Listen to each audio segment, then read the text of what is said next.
Have you ever loved something so much that you just want to make it happen every day?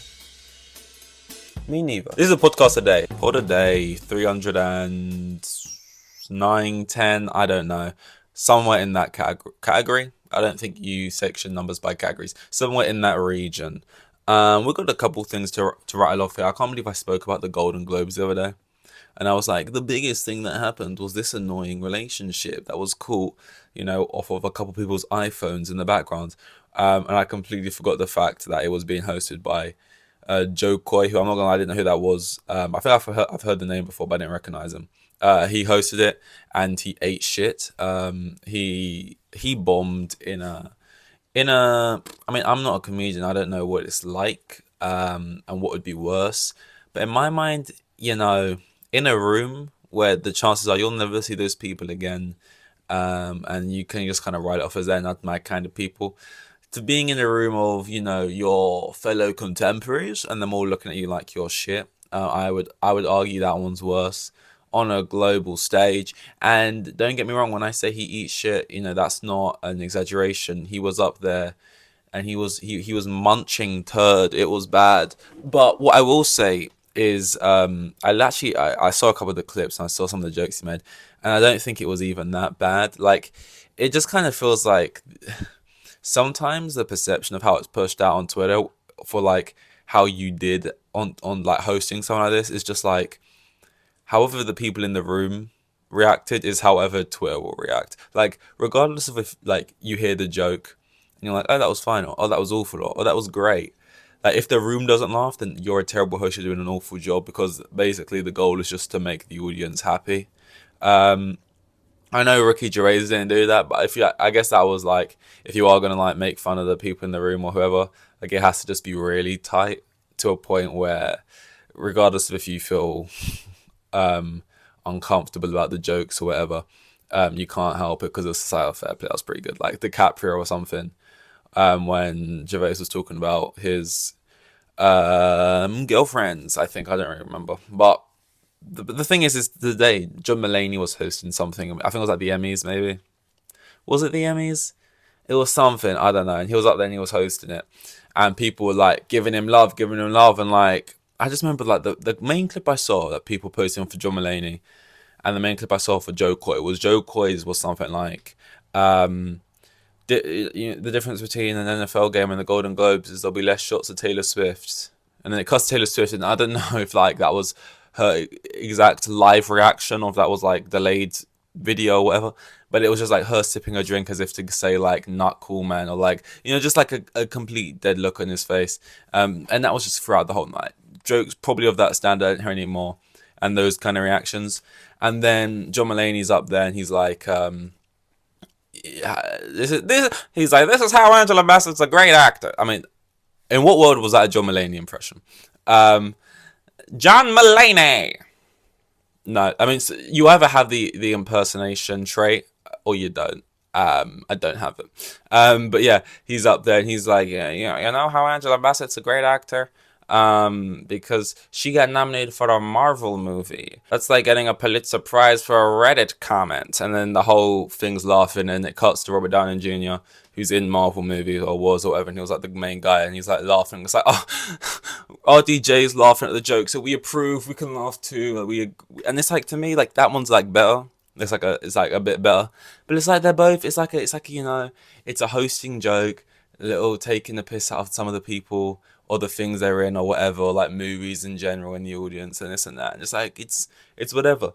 It's not, like, none of them. It's not like, it's not. It's just like, it's just crazy how one guy was completely trash and the other's like lauded as that's how you do jokes. And it's like, I like John Mulaney. I think John Mulaney's funny, but I don't know. And I'm not saying it was a bad joke. I'm just saying that, like, it wasn't worlds apart in difference from what like Joe Coy was doing, but you either have it or you don't, I guess. I think it's less about being funny and more about being charismatic, probably.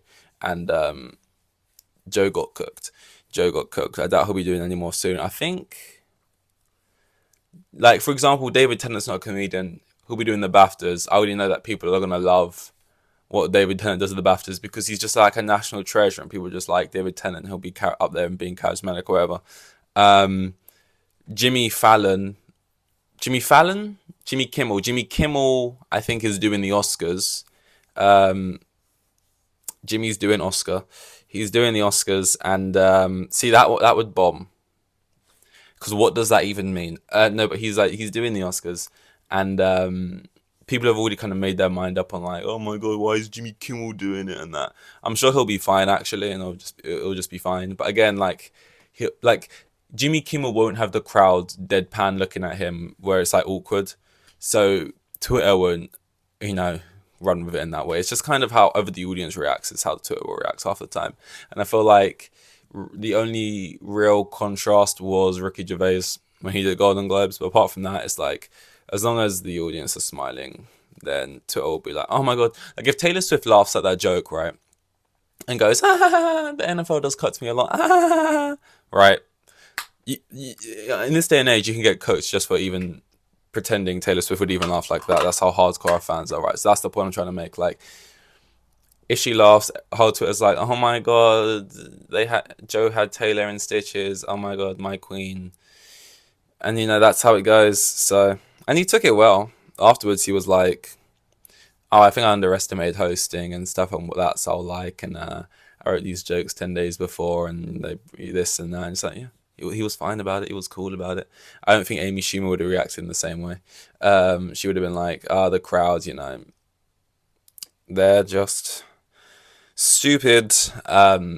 Even though half the crowd are probably her employers. But yeah, no. What else do we have here? Because obviously I got my shit written down.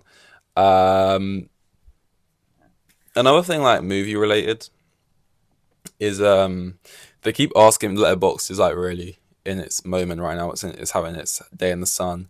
It's like I feel like it was more of a niche thing before, and now like they're really getting clips out there and stuff. And they've been asking actors and stuff, or they're like, "What's your favorite four films? What's your favorite four films?" And I'm yet to see one. Like I've not been out looking for them, but I'm yet to see one where like the actor lists four films I've actually heard of, and I get it. I get it. Like if you ask someone who's not really into football as much, who's your favorite footballers, they'll probably say Messi, Ronaldo, David Beckham, and like who to like a casual is like like Neymar, But whereas maybe if you're really into football and you ask them who's your favorite footballer, they might say something a little bit more like um like mine was Dennis Wise. Like you might have a different answer who maybe a casual football fan wouldn't know straight away or whatever, right? So I get it. You maybe have deeper cuts. Same with like music or something. If you're casually into Drake, what's your favorite song? Oh, God's Plan goes off, man. I love Hotline Bling. That one's yeah. But if you're really into Drake, you'll be like, oh, Regrets. You haven't heard of it? Yeah, it's on like his like mixtape before like he even like really started releasing shit. Like he just had like shit on like they just found it on like his old phone. So he never actually released it publicly. They just found it on his own phone, and then they played it out loud, and they recorded it off of that phone onto another phone, and they uploaded it after the fact on SoundCloud. And it sounds kind of shitty, but like the bars are so real. I fuck with that shit, man. I fuck with that. It's like you get those kind of things. So I get it, but at the same time, it's like, God, do you just like? I don't know. I just feel like films is kind of different though, in a sense that like you become an actor, and all of a sudden. And I get you probably have to watch more films. You went to film school or something, but like all of a sudden you just have these films that everyone's favorite film came out in like the 60s apparently, and was like this. It's this black and white noir film where they follow when everyone used to speak like this. See, and it's like it's just these films you've never heard of. And maybe I'm being stupid. Maybe these are actually well-known films. But I just feel like what happened to, the whole joke about everyone's favorite film, that every boy growing up in a certain era's favorite film was like Fight Club or something. I've never seen one of these actors give their lists and anyone ever say Fight Club or Shawshank or Godfather, these films everyone jokes about being basic for liking and being these obvious films that all these teenage boys like. Well, I've never seen anyone pick those. It's always like, um, the pigeon trap, and it's like, what's that? And it's, oh, it's this Russian film. It was like this small it was more of a documentary. It was like this 25-minute flick that came on. You could only watch it if you had, like, you can only get it now with NordVPN and stuff, and you had to, like, you could only watch it if you was like in, what country did I say before? Russia? I don't know. If you were in Warsaw, it's the only place I can name in Russia. So like, I don't know, like my four, that's right, that's what I wanted to get to. I feel like it just is now, and maybe like, no, these people aren't that old. Then like they're like Willem Dafoe, I get it, fair enough. He's like a little weirdo, old man guy. But like some of these people, they're asking, and I'm thinking, you're like 30 probably, and these are your three favorites. I feel like when it comes down to like your four favorites, it's not like people are trying too much to be like, what's my auteur pick? Like, what are the four best films ever created? I feel like most people, if you ask that question, it would just be like, it'd be like the film you've seen most in your life, your comfort film, the film that makes you laugh the most. Like, it wouldn't be just like, your mind wouldn't go to these choices. I just find it weird. Like, I think, or films you related to a lot. I think mine would be Ratatouille, because it's a great film. A rat, he's cooking, he let him cook, and they do eventually. And he cooks and he loves food, and he has that scene where he eats the strawberry and the cheese, and he's controlling a man to cook through his hair, and it's bizarre, and it works so well, and it's a great film. I like it. Love Ratatouille. Then I'd probably have School of Rock, because that's the film I've seen the most in my life. I can quote it the most. Love Jack Black in that film. I'd chuck School of Rock in there. Then I would have, a part of me wants to say the Recess movie, only because these are all children's films, kind of. I guess School of Rock's a family film, but I don't know. I don't know if I would actually have. I wouldn't put Recess in there. The only reason I'm saying the Recess movie, if you remember Recess, the TV show, dun, dun, dun, dun, dun, dun, dun, dun. I thought I knew the theme, and I kind of lost it for a moment. But TJ. Who else? You had Gretchen. You had Mikey.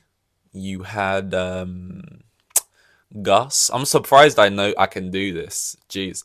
I haven't seen that in years. What's that nerd called? Randall? That's such a nerd's like snitch's name. I feel like it might have been Randall. Principal Prickly. And the only reason I'm actually saying that's not in my top four, but the only reason I even give that an honorable mention is because the last scene is such a, in my mind, that's like a comfort scene. It's like he's in the principal's office and they're having that moment where they're on the same level, and then they have that kind of like salute to each other, and he's like, enjoy your summer holidays, and he goes out and it plays that song. It's like, let the sun shine. You know what I mean? This is how you pick your favorite film, no? And I'd actually give the last two, one to Tick Tick Boom, which was like a musical with Andrew Garfield, and the other one, this is my only like actually choice. It would be Come On, Come On, but that came out like a couple years ago, and it's got Joaquin Phoenix in. It is in black and white, which is a bit it does chuck me in that boat. What can I say? I guess I'm a hypocrite. But you know what I mean? Not all four films. You know what it is, right? It's when the actors give their four films, and all of the movie posters are like back when movie posters used to be drawn, which I'm not saying is a bad style. People actually quite like that one to come back.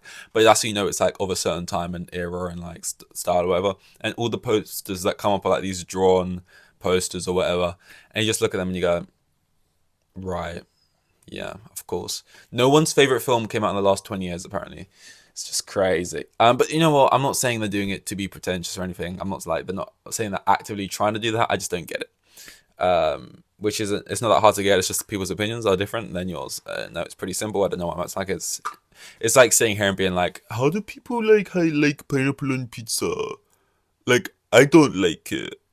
So how do other people like it? Like, it's fruit on pizza. Like, I don't get it. Like, it's just like, opinions, man, taste buds, man. It's crazy, man.